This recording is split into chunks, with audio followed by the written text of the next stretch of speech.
Okay, so f of negative 4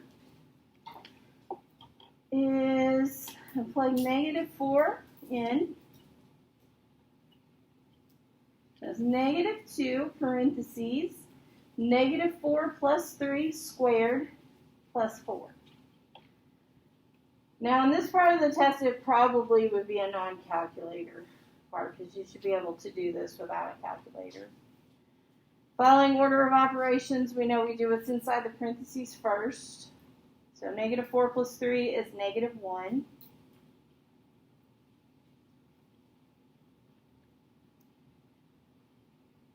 Then, of course, the exponents. Negative 1 squared is 1. It is negative 2, thank you. And then multiply and add. You should get 2. Pretty straightforward. Y'all do the next two. F of negative 1 and f of 0.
All into these squared up.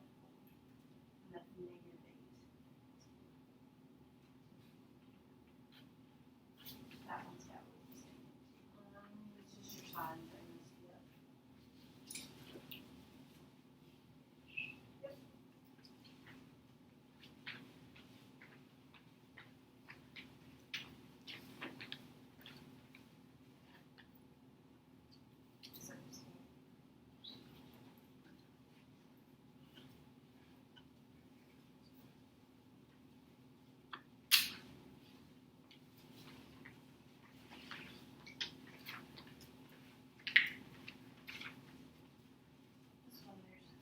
Oh, that's a negative 2, just like I did for negative.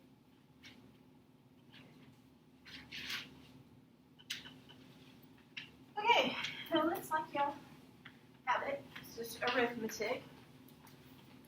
But that tends to be the thing we mess up on a lot because we just kind of take it for granted. So f of negative 1 would be negative 2 times negative 1 plus 3 squared plus 4. That would be negative 1 plus 2, or sorry, negative 2 times 2 squared plus 4. Negative 8 plus 4, which is a negative 4.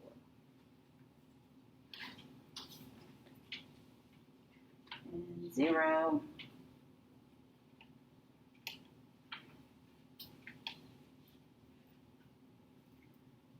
Negative 2, 3 squared is 9. Negative 18 plus 4 is negative 14. And I went by and else it looks good. Okay, when you find the value of f of negative 4, the value of x equals negative 4. What does f of negative 4 represent graphically? So x is negative 4. We just found f of negative 4. On a graph, what would that be? 2, yes, and where would you put that 2? Say that again? The 1, yes, that's what I'm trying to get you to say. So the results of f of negative 4 represents the y value.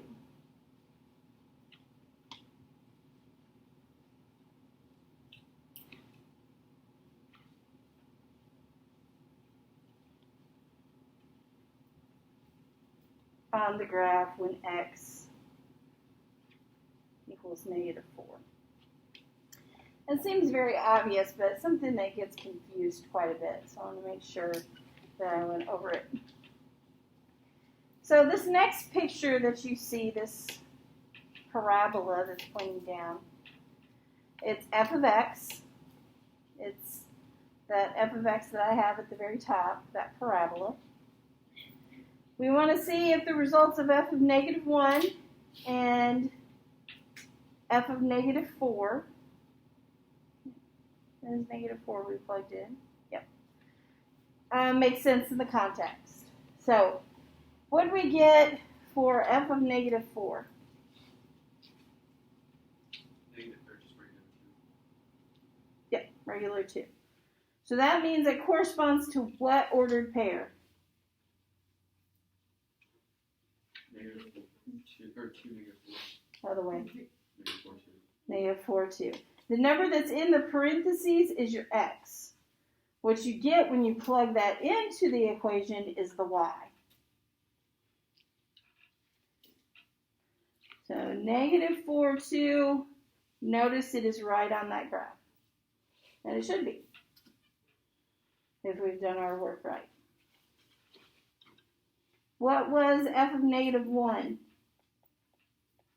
Negative 4. Negative 4, yeah. So the order pair for that is, yep, negative 1, negative 4. So negative 1, negative 4 is right here. Sure enough, that is also on the graph.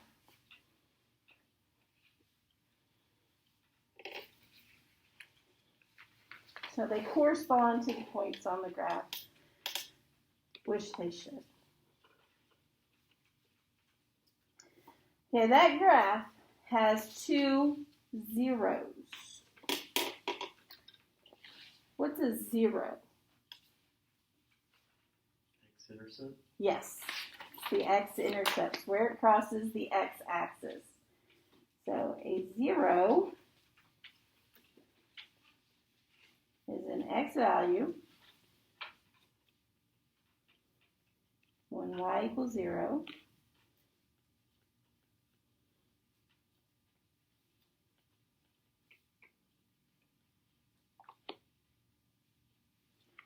Which graphically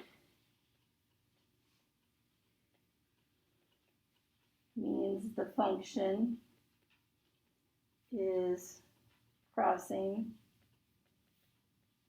or touching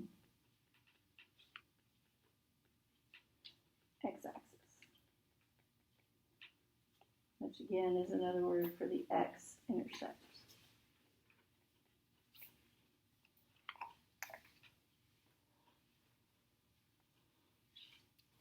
So back in Algebra 2, when you learned about zeros, that just meant the x-intercepts. And we know the x-intercepts happen when y is 0.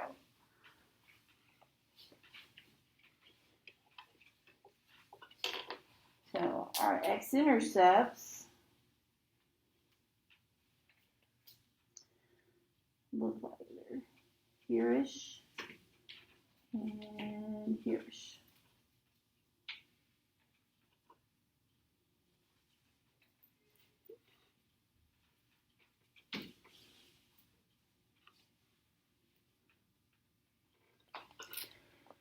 Okay, since the graph clearly crosses the x-axis between negative 4 and negative 1. So somewhere between here, we can see that it's crossing it for sure.